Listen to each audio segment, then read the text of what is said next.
It's an excitement. It's really an excitement. We're looking forward to bringing it back higher and higher.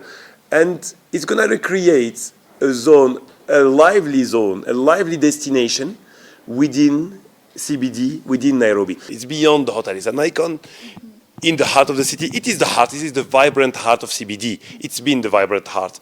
And of course, when COVID hit and we had to close, it was a horrible time. But now we're back with created something chic, intimate, but respectful of the history of Norfolk. Now, people give even more importance to unique experiences, to open areas. Is that a better hotel than a hotel fully closed? Yes, obviously it is. Because you have that garden, you connect with nature, you connect with people, and that's what you need.